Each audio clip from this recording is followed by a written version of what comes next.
lower 48 states in the U.S. without any power. No batteries don't work. All electronics don't work. We are in the dark ages. Okay, we're back to horse and buggies. Now, one, that would severely cripple our economy, to say the least. Especially in this electronic information age that we live in. I mean, that would literally cripple it. I mean, the dollar would cease to exist. Only people that have gold and silver saved up will actually have any form of currency, really. All the rest of us that have just paper money and money in our bank accounts will be broke because our assets will be seized in the bank, just like it was recently in Europe, or I believe it was in Greece, and and paper money won't be worth a thing.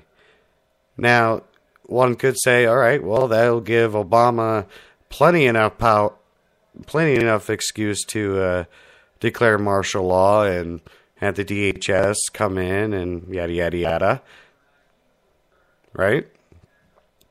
Sounds feasible.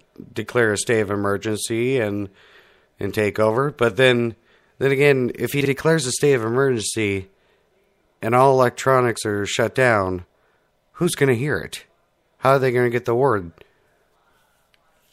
I mean, TV cameras will not work. Well, TVs in general won't work. Radios won't work. So anyways, looking at the Spreaker chat, I see we got Rick from Taking Back America. He's in the chat room. Welcome to the show, Rick. Glad to see you there. So now, looking into more of North Korea and their threats. Now, just a quick timeline or some bullet points about North Korea. Now, they're the only nation to detonate a nuclear bomb since 1998. And latest intelligence believes that North Korea owns more than 1,000 missiles. Now, what their capability is or payload, is kind of sporadic. Some say that their artillery and missiles are that of the 1950s and 60s, the early Vietnam era artillery. Which, if that's the case, that doesn't really pose too much of a threat to the United States. Now, let's just go and keep going, and I got a couple theories. But anyways, now on March 26th, North Korea's missiles are targeted at Guam and Hawaii. April 3rd, the U.S. said a missile shield system is going to Guam. North Korea can fire 500,000 rounds of artillery in the capital city of Seoul in South Korea in 1 hour. 500,000 rounds of artillery. That is one hell of a siege. Needless to say, the casualties would be catastrophic. Now, why is going to North Korea a false flag event, you might ask? Well, that'd be a good question. Now, consider this. Now, North Korea either fires on South Korea and the U.S. and the UN or whatever, and which, very looks like it might very well happen. Even Pentagon officials are saying, to expect a missile launch. Now, where where its destination is going is unknown. I mean, this could also be just this could be a missile test for all we know.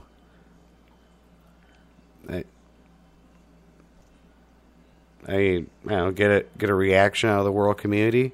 I know a lot of people are probably asking, why would North Korea do that just for a missile test? And honestly, I don't know. I mean, the one thing everyone says about Little Kim is that he is unpredictable, that he is a loose cannon, that no one knows what he's going to do. Well, why is that? Well, one, because of his age. He is one of the youngest heads of state in the world. One of the youngest. And, I believe he's only 25, something like that. 23, 25. Now, guys, think back to when you were, in your mid-20s. Now, you have control of a nation with a military and stuff like that. And do you want to prove yourself, or do you work with, the other nations? So, I don't know. And then Rick in the chat says 22. Okay, he's thinking Lil Kim is 22. Okay, well, yeah, he's lower to mid 20s, somewhere in there. Honestly, he's young. Okay, he's young, and that is the big question mark right there. Is I guess the younger they are, the more unpredictable they are. I guess. I don't know. So, but now, anyways, how does this start World War III? Okay, now, let's just say North Korea does launch and attack us. Well, President Obama has already stated,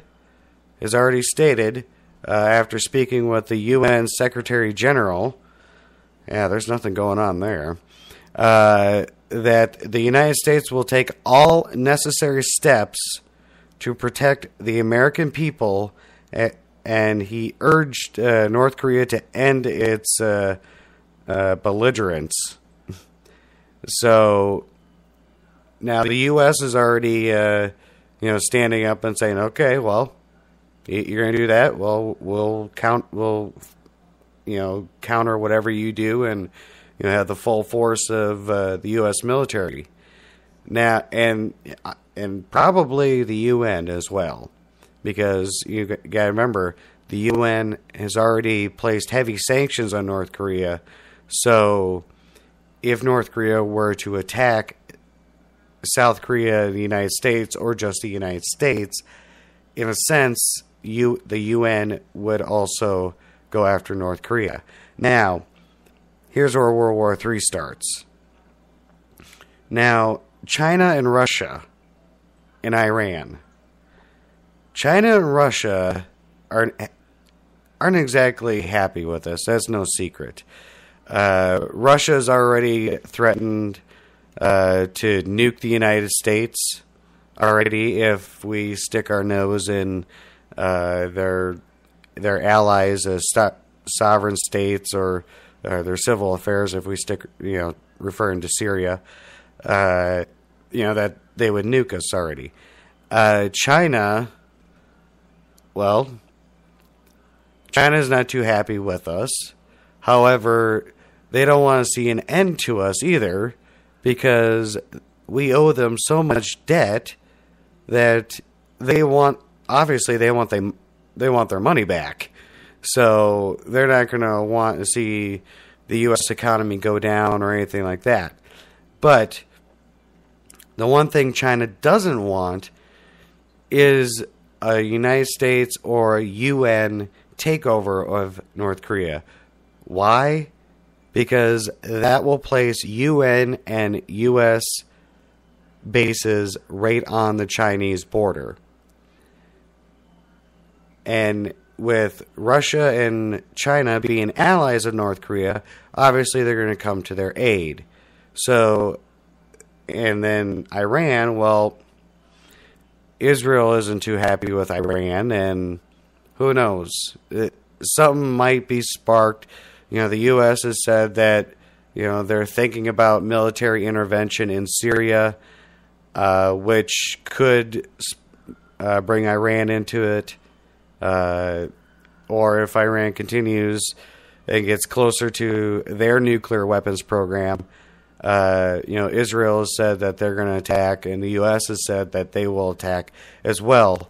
Pretty much anything to stop Iran from developing nuclear weapons. And now Iran is a big ally of China as well, because it's the last independent oil nation in the Middle East. So of course China wants to hold on to them. They're getting great deals on oil. What the hell? Why not, right? So they don't want to see anything happen to Iran. So now you got a conflict going on in the Middle East. You got conflict going on in Asia.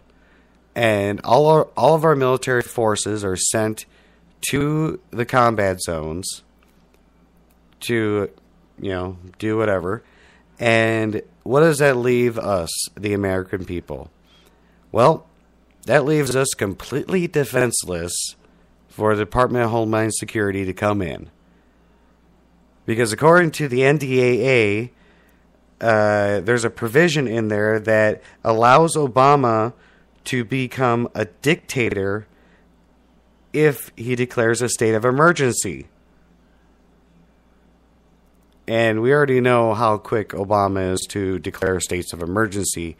All we have to look at is the 2009 pandemic of H1N1.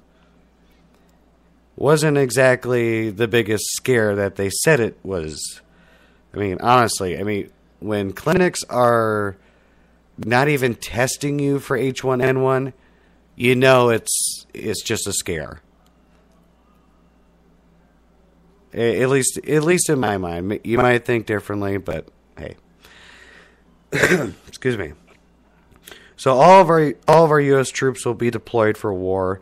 Now, because of it, of the war and everything going on, we already have the FEMA camps out there, and who's to say that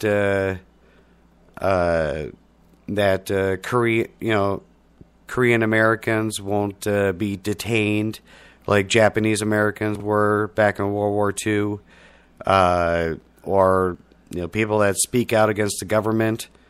They'll be imprisoned into these FEMA camps or re-education camps, as I'm told they're called as well.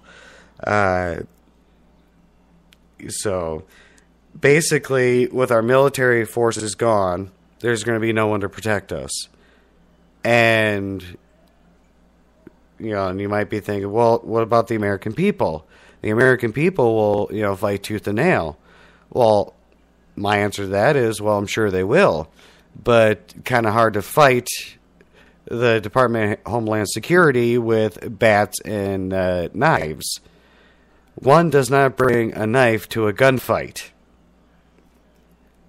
The Second Amendment, which, is being literally being debated, as I think, right now on the Senate floor, gives us the right to keep and bear arms. And the founders, initially, what has been found out, have wanted the civilian population to have just as much access to military weapon or to weapons as the military does, or the government does. I shouldn't say military; I should say government. That way, there's not that way there's a balance of power. And if you read anything about the Constitution, and we'll get into this later on in the show, but if you read anything about the Constitution, there's always checks and balances in there, and that is one of our core beliefs of the U.S. Constitution is checks and balances. So it makes sense. But anyways, so that's why the gun legislation is also going to be very important, and we're going to get into that just a little bit later here, but so if you want to give me a call,